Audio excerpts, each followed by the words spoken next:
Chicken তো আপনারা অনেকেই অনেকভাবে রান্না করেন, তো আমি আজকে একটু অন্যরকম করে রান্না করব, সেটাই আপনাদের সাথে শেয়ার করছি।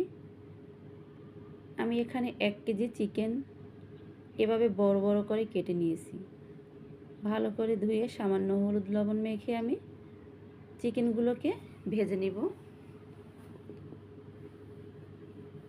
আমি একে একে চিকেনগুলোকে দিয়ে দিলাম। এভাবে উল্টে উল্টে পাল্টে আমি চিকেনগুলোকে ভেজে নিব। ভাজা হয়ে গেলে চিকেনটাকে আমি নামিয়ে নিব। আমি একই প্যানে দিয়ে দিব পেঁয়াজ কুচি।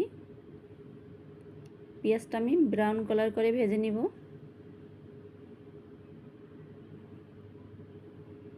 ভাজা হয়ে গেলে অর্ধেকটা পেঁয়াজ আমি আলাদা করে নিব।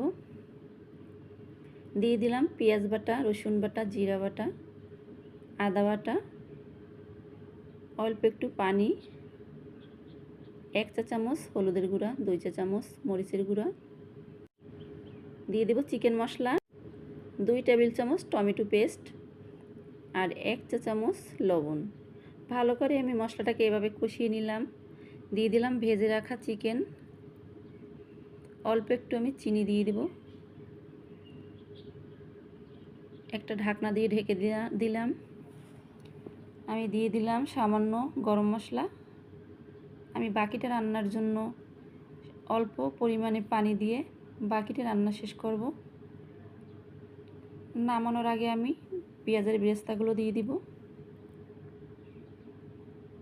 তো আমার রান্নাটা কেমন হয়েছে কমেন্ট বক্সে জানাবেন। সবাই ভালো থাকবেন। আল্লাহ হাফেজ।